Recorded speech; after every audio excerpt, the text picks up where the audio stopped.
Yo, what's going on YouTube? This is Zach with IT Career Questions. Today I'm going to provide my experience working within the educational system, more specifically working within the IT departments in school districts. If you guys are looking to learn more about IT, make sure you guys check out the link in the description for Cybrary. They offer free video training over there from courses ranging from CompTIA, Cisco, Microsoft, and the list goes on. And if you guys want to access their premium labs and practice exams, make sure you guys use the coupon code ITCQ50 and save 50% off your premium membership. What's really important about this video today is that I'm going to provide my experience working within the IT educational system. I have over 7 years working within different school systems in their IT departments, and actually over 10 years in total working in school districts. The support that I provided was through grades K through 12, which is kindergarten, through 12th grade or senior year of high school. I've provided support for as little as 3,000 to 9,000 staff and students. One of the things you'll learn if you're going into IT support for education is if it plugs in, you'll find that you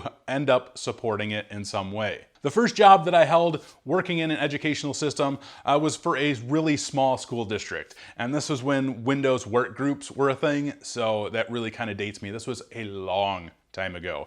The second job that I held was kind of a much smaller role. This was actually where I supported about 3,000 people, the entire school district. It was 6 schools in total. I was the sole person responsible for that entire school district's IT support needs, supporting the staff, end user support, and all of the technical support as well. And the third and final job that I held working in school districts was a very large school district. They had over 9,000 people in that school district. That's staff and students, and they had about 4,000 devices within that school district. I was responsible mainly for the high school. The high school alone had about 3,000 people in it, and the high school's technology had around 1,500 devices. And again, I was solely responsible for that. I got to learn a lot in that school district. It was a really great learning experience for me. And all in whole, working for school districts was an awesome learning experience, and I really enjoyed my time working within them.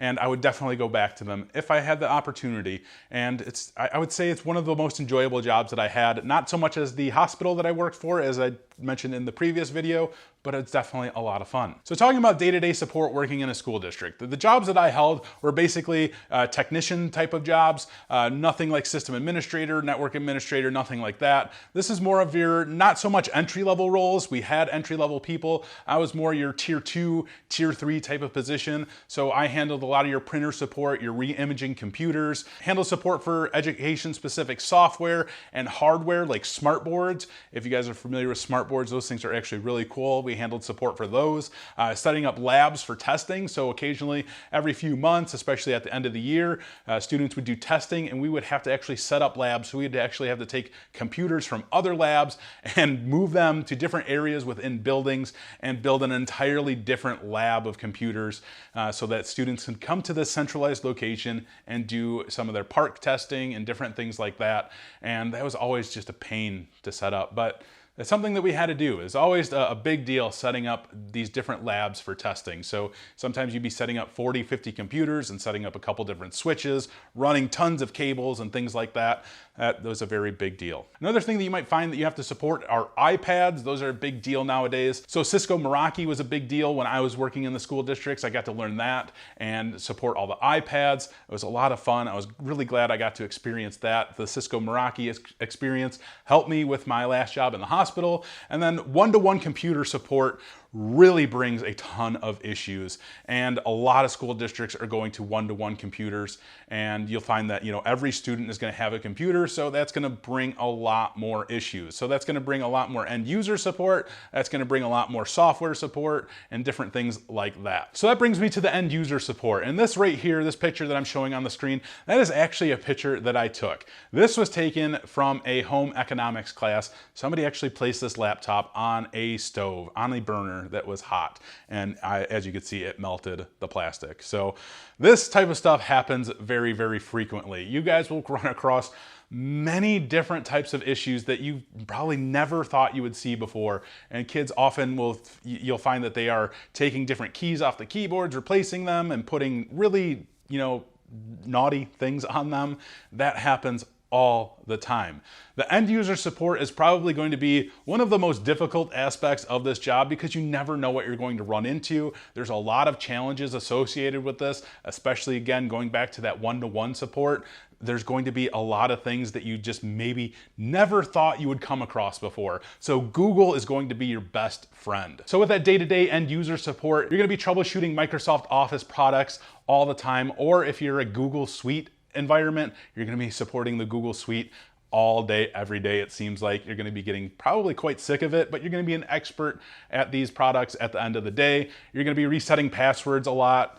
You're gonna be quite sick of that as well. And again, anything that plugs into power is gonna be something that you find that you have to support. You know, projectors, printers, just anything that plugs into power. They're gonna call you up and say, hey, whatever it is that's plugged into power, it's not working, please come fix it. It's just like this constant thing that you always seem that you run across. So let's talk about the summer break, because this is something that you think as you're gonna be working in a school district that you are going to have the summer off because all the students are off, all the teachers are off. Wrong.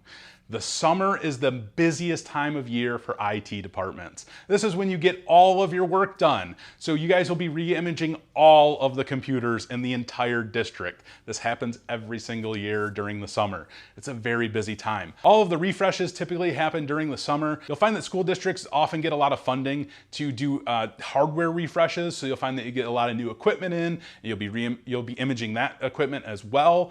And then of course you're doing a lot of different cleaning to that equipment, because you'll often find within a year's time, computer equipment gets really dusty. So you'll be cleaning a lot. And then of course, implementing new software applications. Maybe you guys are gonna be implementing new servers, new switches, rewiring things. There's really a lot that goes on because of the fact that there are no students and staff in the buildings. There's so much that can be done, and it makes it much, much easier when you don't have to deal with anybody. So be prepared for summer to be really nonstop chaos. And it's a lot of fun. And this picture right here is actually a picture that I took at one of the jobs that I had about 7 years ago or so. This was a little Clonezilla lab that we had built, and where we were re-imaging, as you can see, multiple computers here.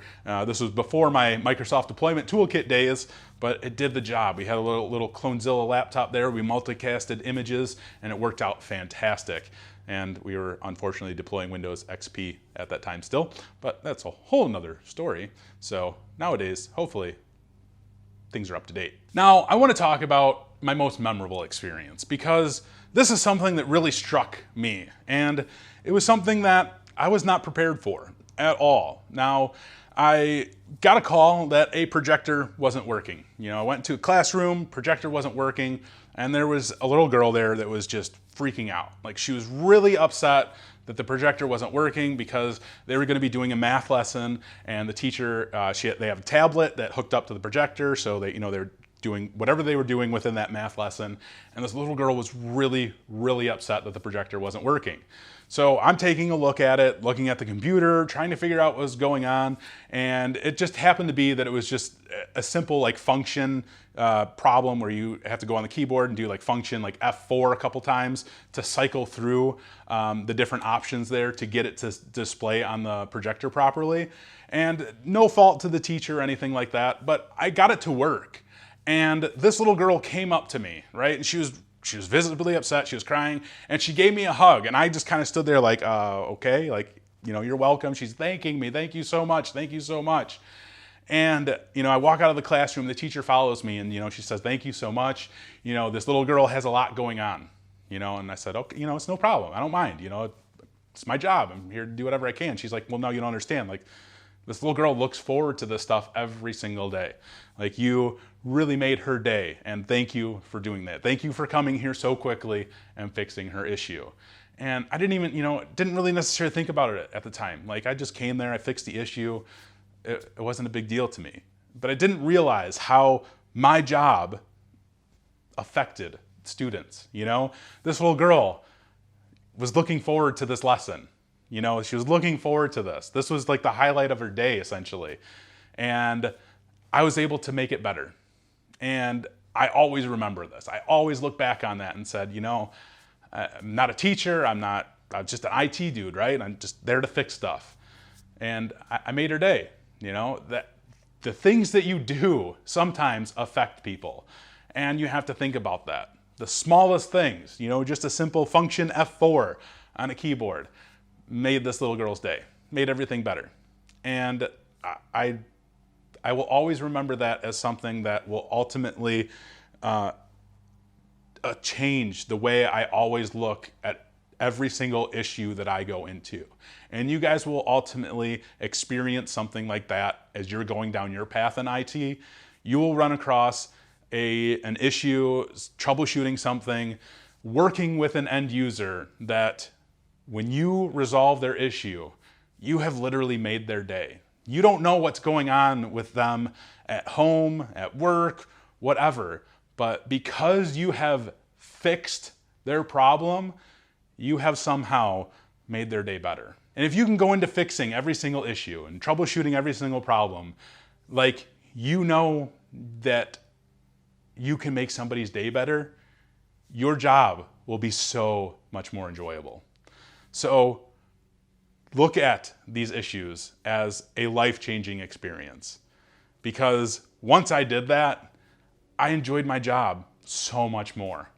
And again, I'll always remember this. I'll always hold on to that because it affected me.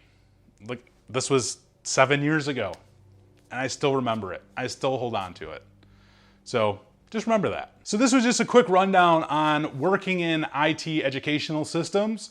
I kind of give you guys the rundown on a day-to-day, what you guys can expect, different things like that. I had absolutely no certifications or IT education when I first started working in the IT educational field.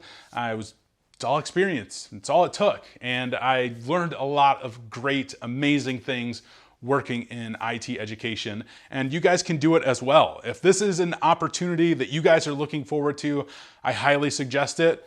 End users can always be difficult, but sometimes you can change lives, as we said. If there's anything more that you would like to see about educational IT, please leave a comment below. I'd love to hear from you guys. As always, take it easy.